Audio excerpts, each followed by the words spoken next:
Siguiendo con el programa, daremos paso a la reflexión crítica del trabajo realizado en las mesas temáticas 3 y 4. Vamos a invitar de inmediato a la testera a Juan Carlos López García, de Eduteca Colombia, además de los otros ponencitas. Por favor, tengan la gentileza de acompañarnos. Adelante, gracias.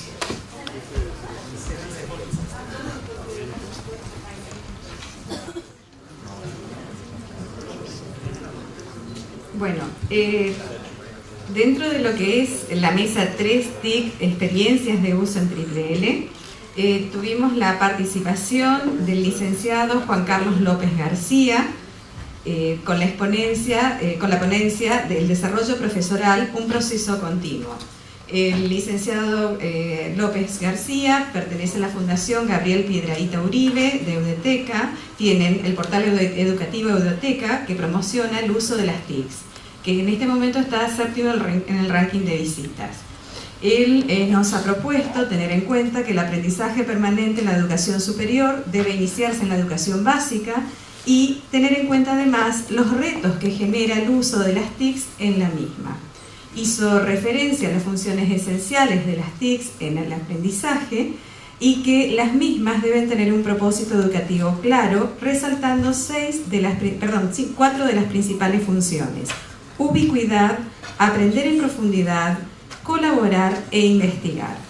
Además, considera que los desafíos, oportunidades que representa Triple L en el uso de las TICs corresponden al proceso de formación inicial, promoción de los estudios y el desarrollo profesional. Y nos ha propuesto, para la red recientemente conformada, TRALNET, promover la elaboración consensuada de un marco de referencia para evaluar los resultados de los aprendizajes en sistemas formales y no formales. Luego tuvimos la presentación del ingeniero Jesús Calderón Bielma, quien habló acerca de los entornos virtuales abiertos para el lifelong learning. Jesús, el ingeniero Calderón Bielma, nos ha hablado acerca de los MOOCs como una nueva forma de enseñar y aprender, lo cual produciría una revolución dada la gratuidad de los cursos, la estructura de los mismos, y analizaron distintas plataformas que las están usando. Este tipo de herramienta la están usando las principales universidades del mundo. A continuación tuvimos la presentación del doctor Adolfo Bustos de la Universidad de Barcelona, denominada Portafolios Digitales y Procesos de Aprendizaje a lo largo y ancho de la vida. En realidad, el doctor Bustos nos lleva a pensar en un nuevo desafío, que es el introducir los contextos del aprendizaje, y por ello es que propone la transformación, no sé si la transformación, pero sí que pensemos que el Triple L podría transformarse o podría tener en cuenta lo que ocurre también a lo ancho de la vida, dado que como Triple L en sí mismo no tiene en cuenta la influencia del contexto durante el aprendizaje. Además, nos hace pensar en que la tecnología permite que traslademos los contextos del aprendizaje con nosotros, nos permite además tomar conciencia de la identidad como aprendices y, por otra parte, con respecto a los portafolios digitales, los mismos deben estar insertos en los diseños tecnopedagógicos, y las TICs son justamente las que nos permiten trabajar con trayectorias del aprendizaje. A continuación tuvimos la presentación del doctor Pedro Caballero de la Universidad Católica Nuestra Señora de la Asunción, quien nos presentó el desarrollo que tuvieron durante las experiencias realizadas dentro de Triple L, trabajando con objetos de aprendizaje en cursos virtuales y presenciales para el aprendizaje permanente. Ellos tuvieron que considerar la existencia dentro de su propia universidad de un ambiente tradicional que debieron fortalecer las competencias en TICs de los cursantes y además favorecer la interacción pedagógica mediante la virtualización de los procesos de aprendizaje. Utilizaron la plataforma Clarolin y Moodle. Presentó desarrollo de varios cursos. Y para terminar, la profesora Patricia Viera Duarte, de la Universidad de la Empresa de Uruguay, nos habló acerca de las implicancias de la TIC en la educación universitaria, los desafíos teórico-prácticos. Entonces, Patricia realizó los análisis de los datos del curso piloto realizado en la UDE, que en realidad estaba orientado a posibilitar la realización de carreras de posgrado a profesores a través de un diplomado. Se trató de un curso diseñado por competencias.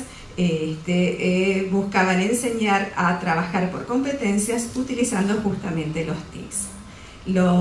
Uno de los desafíos fue justamente el uso pedagógico de las TICs y utilizaron los portafolios digitales.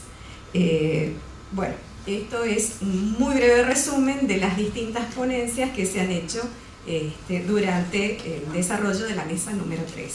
A continuación, Gracias, Zoe.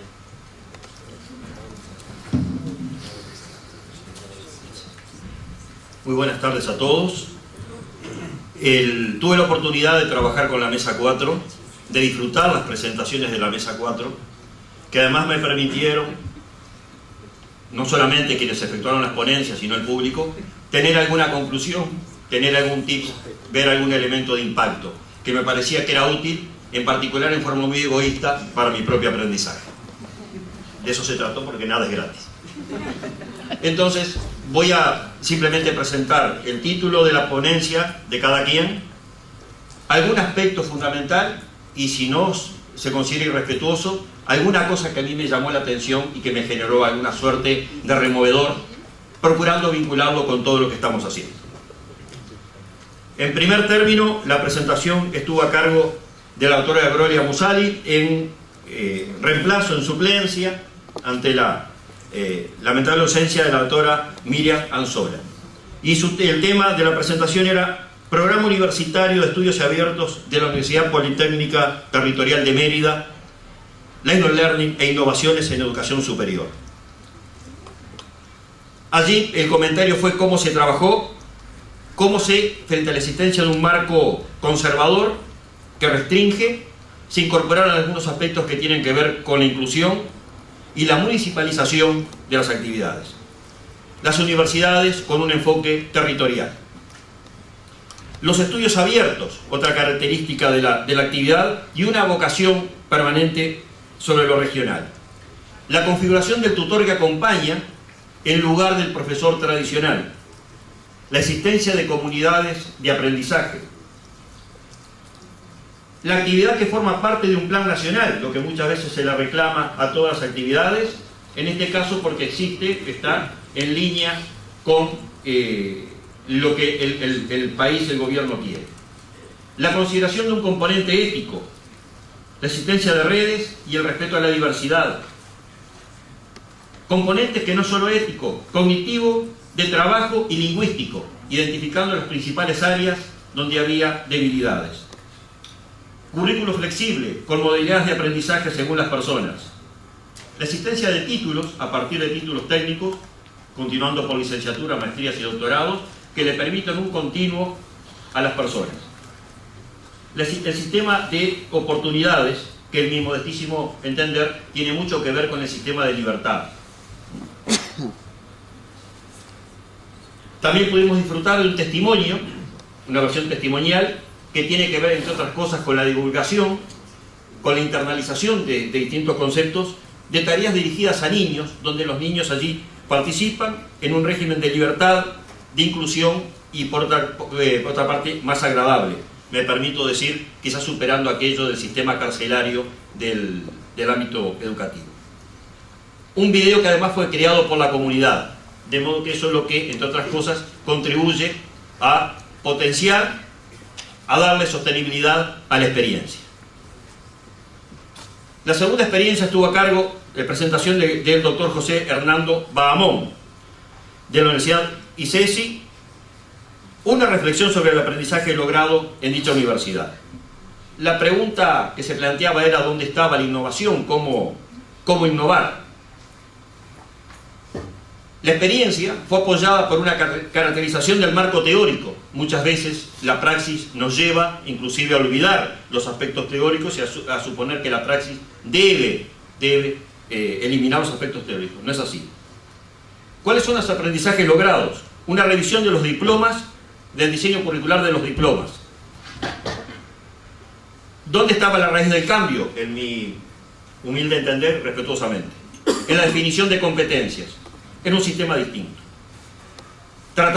Procuraron recoger lo trabajado en el modelo, en la experiencia alfa, reformulando el modelo de diseño curricular y procurando extenderlo a todo el sistema, pero no todos lo están utilizando. Entonces allí aparece el problema de cuál es el proceso para institucionalizar estas experiencias. Hablan de un proceso político que tiene que ver con la capacidad de influencia, lo que muchas veces llamamos la confianza en el referente, y que tiene que ver con la fuerza.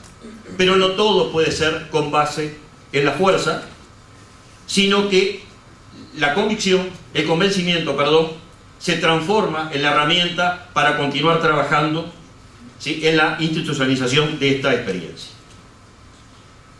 La tercera presentación, a cargo de José Fernando Rubio, de la Universidad del Externado, el tema ensayando el potencial transformador en la universidad. Conceptualizar la universidad como un agente del cambio social, el aprendizaje para la convivencia, cuando muchas veces los sistemas contribuyen, no digo que lo procuren, pero sí contribuyen a la generación del individuo, el hombre hecho a sí mismo, y yo diría que en contra de todo, hasta de él. Este aspecto es sin duda significativo. Hay una etapa de observación reflexiva que todavía no ha terminado, y esto es muy bueno, que la propia universidad aprecie que el sistema no ha terminado, no está concluido. El enfoque basado en el criterio de observar la realidad contextualizada. La identificación de escenarios de crisis, porque una de las cosas que nos llevaba a trabajar en el proyecto Alfa era la vulnerabilidad de cada quien frente a escenarios cambiantes. Esos escenarios de crisis y este enfoque de realidad contextualizada permite trabajar con poblaciones que habitualmente no son visibles o terminan siendo invisibilizadas. Por ejemplo, los indígenas. Poblaciones que tienen los derechos y los deberes acotados, que en forma muy gráfica el presentador exponía como menores de edad dentro de la sociedad. Nuevamente aparece la pretensión de convivencia. Las dinámicas holísticas y la existencia de saberes reconocidos para darle un continuo. La figura del aprendizaje entre pares, que le quita el predominio y la fuerza, la preponderancia al docente tradicional u ortodoxo. Ese aprendizaje también entre pares es una nueva manifestación de construcción en un ámbito de libertad. En este caso se cuenta con un stakeholder particular, que es el gobierno. Observemos que siempre reclamamos otros involucrados que no sean el gobierno. En este caso es un agente singular por el volumen de las inversiones que es necesario realizar para llevar a cabo este proyecto. La cuarta presentación corresponde a la Universidad Católica de Temuco, a cargo de Mónica Caéchele y Carmen Paz, quienes se dividieron la tarea de comentarnos sus hallazgos. La visualización de que un stakeholder tradicional, singular, que guiaba prácticamente el accionar, el Ministerio de Educación y Cultura. La experiencia de la Facultad de Educación y de otros académicos que permitió reconocer que hay otras realidades y que es necesario ir a otras realidades, materializando o llevando a cabo el compromiso que está en la misión de la universidad, que es el compromiso con la región, que según la misión existe, pero que tenía dificultades en su práctica. Adoptan la política de aprendizaje permanente, ¿sí?, y el programa TRAL les despertó nuevas interrogantes, de modo que también nos muestra que la propia universidad puede aprender a aprender. Se presentaron experiencias de sinergias entre la universidad y el sistema. El programa tiene 1 año y medio de vida, de modo que debe darse tiempo para ver su impacto. Se identificó la necesidad de trabajar con otros colectivos distintos a los profesionales, la necesidad de un diálogo, generar un sistema articulado y fortalecer el sistema de enseñanza y evaluación. Experiencia volcada al medio, que toma en cuenta los intereses de los involucrados y que procura la formación de capital social. Hablamos muchas veces de muchos tipos de capitales, pero de capital social no siempre lo tenemos presente. En un enfoque que es un sistema bidireccional. El modelo tiene como un soporte, según yo interpreto, importante, la confianza y el reconocimiento de la educación no formal. Aceptando, reconociendo que existen múltiples objetivos en los aprendizajes. Y en particular, disfrutamos la presentación de un testimonio vivo. Un grupo de mujeres, ellas definidas como amas de casa, que se visualizaban solamente como amas de casa, y que a partir de una actividad realizada por esta universidad, en esta experiencia, reconocen que hay otros horizontes y fueron capaces de presentarse en un ámbito universitario. La universidad fue al medio y el medio vino a la universidad. Y el impacto que en mí generaba eso era, se había removido, aunque parcialmente, pero felizmente, el fenómeno de la autoexclusión, ¿sí? Que es muy difícil de manejar. Nosotros manejamos bien la exclusión, pero la autoexclusión es difícil de manejar. Y yo visualicé que se había generado un incremento de la autoestima, de que podían hacerlo, que podían perder la vergüenza de presentarse, porque lo que estaban haciendo era vivir. Por último, la Universidad Católica San Pablo de Bolivia presentó su experiencia vinculación posgrado en la formación continua. La presentación estuvo a cargo de la doctora Alejandra Martínez. El problema que identificaban en este caso era las dificultades para el cambio de paradigma, los bloqueos. Entonces adoptaron la estrategia de la gradualidad. Es una enseñanza importante porque muchas veces lo que hacemos es pretendemos cambiar el todo y es el todo o nada. Han hecho una evaluación y entienden que la experiencia coincide con lo que se ha planteado en todo este tiempo entral. Se generaron cambios en la facultad, porque los cambios no son solamente para el sujeto, sino también para el actor. Tienen incorporado el sistema de calidad con intensidad variable. Reconocen que un modelo de aseguramiento de la calidad no es aplicable en todo momento y para todas las actividades y que tiene intensidad variable. Y algunas quizás requieran más intensidad que otras. Encuentran una expansión de la universidad, en la universidad y no solamente circunscrita a la propia Facultad de Educación. Ante el bloqueo de la normativa, el camino alternativo ingenioso de la negociación con stakeholders y introducir alguna modalidad que han llamado estrategia, o yo notaba estrategia disimulada. Entre otras cosas, mediante el reconocimiento de saberes. Y además, hay otras instituciones que se plantean ese modelo por competencias, lo que permite visualizar un efecto derrame del propio subsistema de la Facultad de Educación. El diálogo con grupos de interés lleva a la flexibilidad, pero lleva además a reconocer que los intereses de los involucrados no necesariamente son los intereses de los actores, de los planificadores, de quienes en un momento deciden el destino de los demás. El sistema de crédito, que es independiente si la persona continúa o no el itinerario educativo, pero lo que hizo es reconocido por la sociedad de que vale y puede reingresarse en cualquier momento. Han iniciado el trabajo con TICs, con muchas dificultades de tipo logístico, pero en algunos casos lo han resuelto maravillosamente mediante paneles solares y aquellas poblaciones que estaban muy alejadas porque las líneas eléctricas no llegaban, podían tener acceso allí. La universidad aprende porque revisó y eso también lo atribuyen al proyecto Trato. Esto es lo que intenté resumir y les pido disculpas por las agresiones recibidas.